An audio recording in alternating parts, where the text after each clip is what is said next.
Vamos lá. Para quem não me conhece ainda, eu sou engenheiro civil de formação, sou formado desde 2014, mas trabalho com obra desde o final de 2011. Eu considero como se fosse de 2012 que eu comecei no ramo da construção civil. Nessa caminhada, eu já gerenciei várias obras de mais diversos tipos que você possa imaginar. Residencial, industrial, comercial, pavimentação, enfim. Eu tenho um certo conhecimento do assunto. Gente, a maioria das pessoas acha que o cronograma físico-financeiro é só um subproduto do orçamento. Na realidade, ele é sim um subproduto. Mas o que é esse cronograma físico-financeiro? Esse cronograma físico-financeiro, ele é quanto que a minha obra avança em um determinado período. Muita gente acha que o cronograma é feito mensalmente, só que não necessariamente tem que ser assim. O meu cronograma ele é feito baseado no que está acordado em contrato. Se eu disse que o meu cronograma físico-financeiro eu ia pagar semanalmente, eu posso ter um cronograma avaliado nos serviços que serão executados a cada semana. E quanto equivale aquilo em valores financeiros. O cronograma físico-financeiro ele pode ser feito semanal, quinzenal e mensal, desde que esteja previsto em contrato ou no seu acordo com o cliente ou com o órgão público. Como é que funciona esse cronograma? Eu entro na obra sabendo exatamente o valor da obra. Uma obra de, por exemplo, R$1 milhão. Essa obra de 1 milhão, o cara não vai pegar tudo de uma vez. Existe um avanço da obra, um avanço físico. O quanto que aquele nosso empreiteiro, o nosso construtor, o quanto você, profissional, avançou na execução daquele serviço. Então, você tem lá todos os pacotes. Vamos lá, vou dar um exemplo aqui bem simples, tá? Bem simples. No nosso treinamento tem algo bem mais completo, ensinando como é que faz, mas vamos lá, na simplicidade. Vamos supor que eu vou começar um serviço que envolve alvenaria, chapisco, reboco, tá certo? O que é que eu vou analisar? Eu vou analisar quanto vai ser executado de cada serviço daquele naquele primeiro período. É como se basicamente uma planilha de medição, só que já dizendo o que você vai fazer a cada mês. O que é importante? Eu tenho que analisar, gente, para fazer o cronograma físico-financeiro, se eu estou fechando com o meu cliente, quanto que ele tem de disponibilidade. Como assim? De nada adianta eu fazer um planejamento financeiro, cronograma físico-financeiro dizendo que a obra vai avançar 4 meses, uma obra privada, onde o meu cliente ele não tem dinheiro para pagar em 4 meses. Como é que eu vou levar para ele uma proposta se ele vai dizer para mim, Felipe, eu não consigo fazer em 4 meses? Então eu tenho que pegar aquele planejamento e avaliar primeiro quanto o meu cliente pode pagar por mês. Qual é a disponibilidade financeira dele? O meu cliente vai chegar para você e dizer o seguinte, olha, no primeiro mês eu tenho 30 mil disponível. Você vai fazer até 30 mil. O que é que eu vou analisar? Eu vou pegar os serviços na sequência lógica e vou quantificar de acordo com o quê? Com a sequência lógica de serviços. Quanto que eu vou executar de cada um para chegar naquele valor. Por exemplo, R$2.000 que eu tenho que executar. Eu sei que a minha alvenaria custa R$20. Eu vou botar lá, por exemplo, os 100 metros quadrados de alvenaria para chegar nos 2.000. Aí eu vou o quê? No segundo serviço, chapisco. Pô, o chapisco já pode colocar? Tá no tempo de cura? Não tá? Ah, chapisco também dá. Vou botar o chapisco. E vou somando a sequência de serviço até chegar no valor limite que o meu cliente pode pagar. Entendeu? Aí eu vou para o segundo mês. Ó, no segundo mês eu quero entrar com a coberta. Por quê? É melhor ir na coberta primeiro?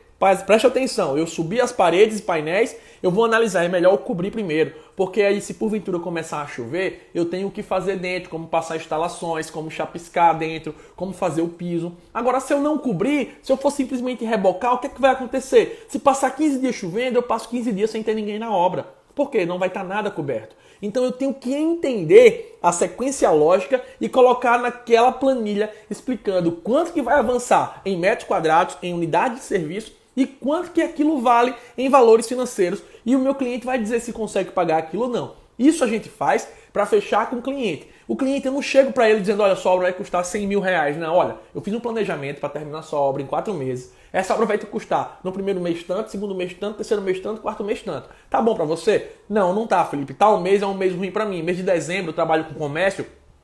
Vamos lá, eu trabalho com escola e mês de dezembro é um mês que não sobra tanto dinheiro, eu estou pagando 10º, o funcionário está de férias. Vamos fazer o seguinte, vamos estender esse mês aqui em 2 e aí a gente faz um remanejamento. Você não vai precisar me entregar a obra antes. Eu vou diminuir o ritmo do serviço da obra e aí você vai e paga um valor abaixo daquilo que estava previsto. A obra que duraria 4 meses vai começar a durar 5. Então, quando eu vou fechar com o cliente, o cronograma físico-financeiro é importante para o cliente saber quanto que a obra dele vai avançar mês a mês, onde ele possa ter um parâmetro de dizer, ó, Felipe, você disse que ia estar 100% pronto da alvenaria no segundo mês. Eu estou passando aqui hoje e não está a alvenaria pronta, eu te paguei a mais. Tem alguma coisa errada nisso aqui, né? Vamos analisar realmente? Então, é um parâmetro visual para o cliente, para ele saber exatamente o que é que está sendo feito em cada etapa da obra, tá certo? E aí, posteriormente, você vai fazer a análise e a correção com a planilha de medição, mostrando que o que estava previsto realmente foi executado ou não. O cliente tem que saber por que é que ele pagou a menos ou por que é que ele pagou a mais, caso você tenha acordado de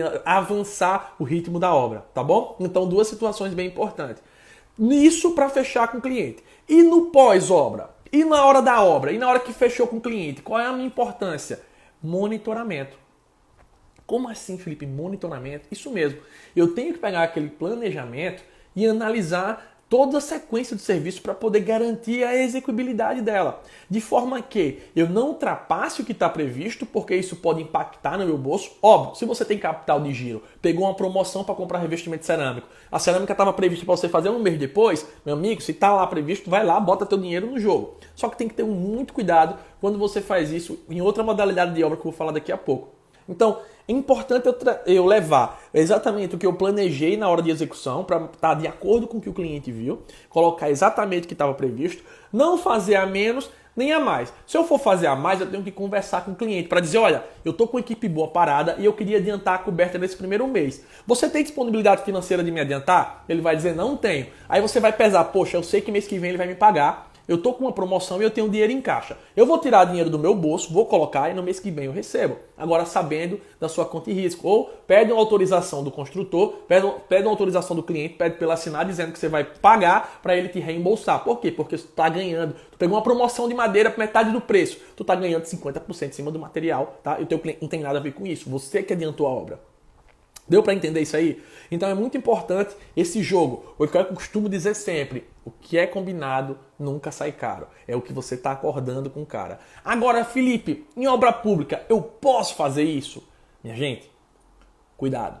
Obra pública tem alguns agravantes. Como assim?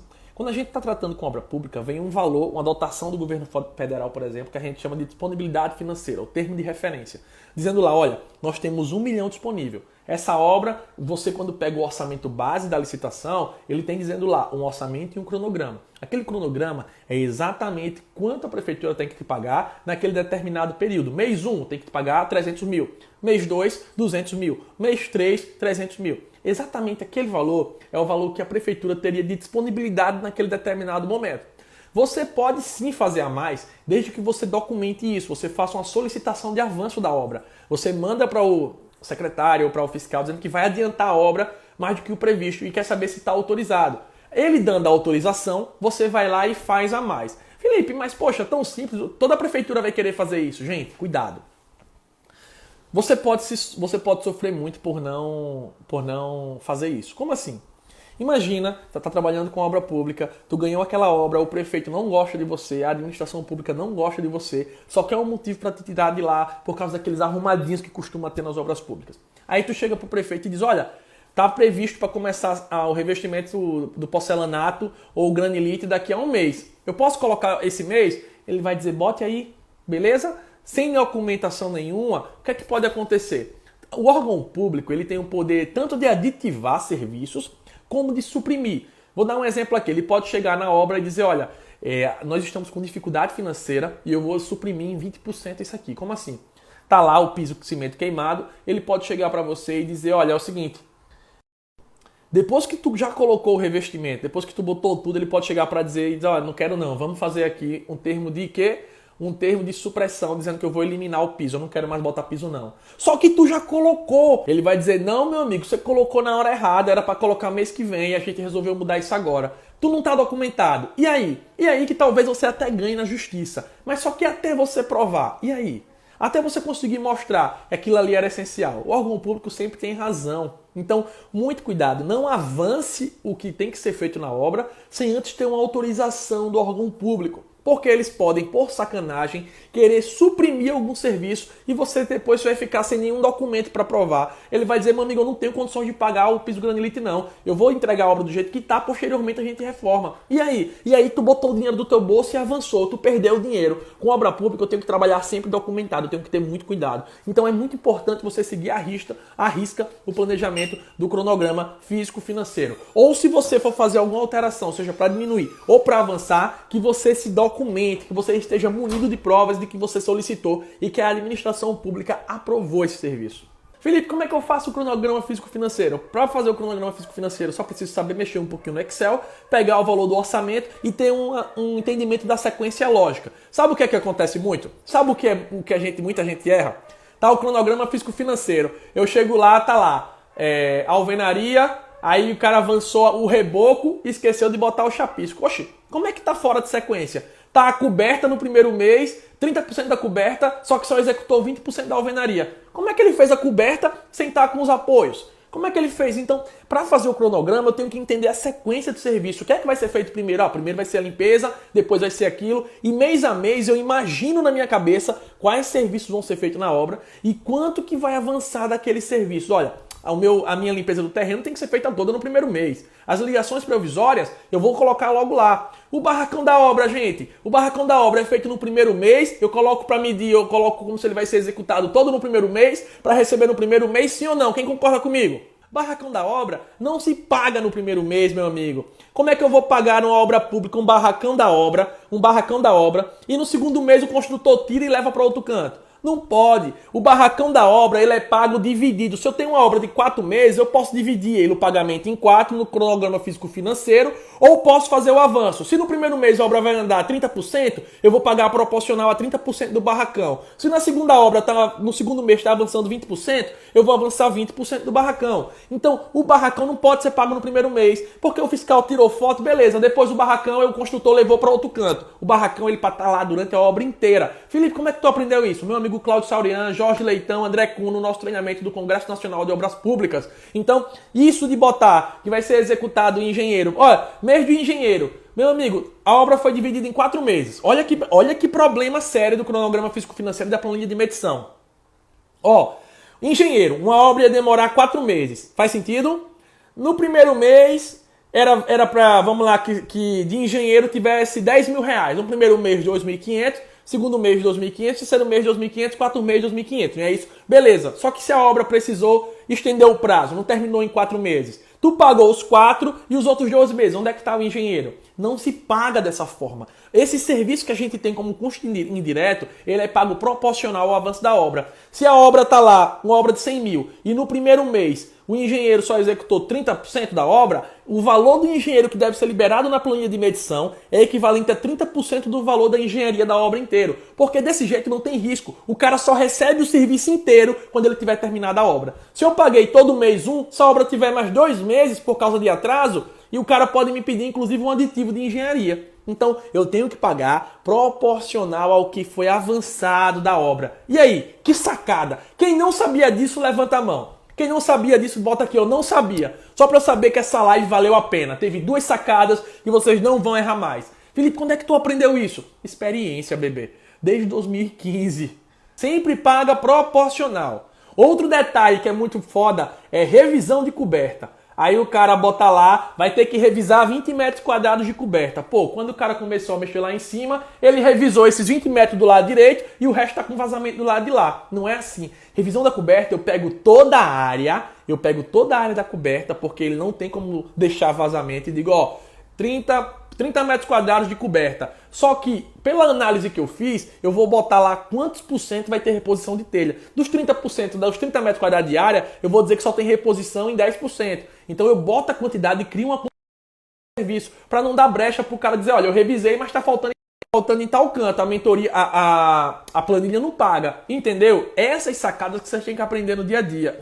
Tá vendo? O cabo dá os pulos do gato e vocês ainda não assistem as lives. Grande abraço, fica com Deus e até mais. Beleza, gente? Fui! Lembra de dar o print e marcar as reconstruções.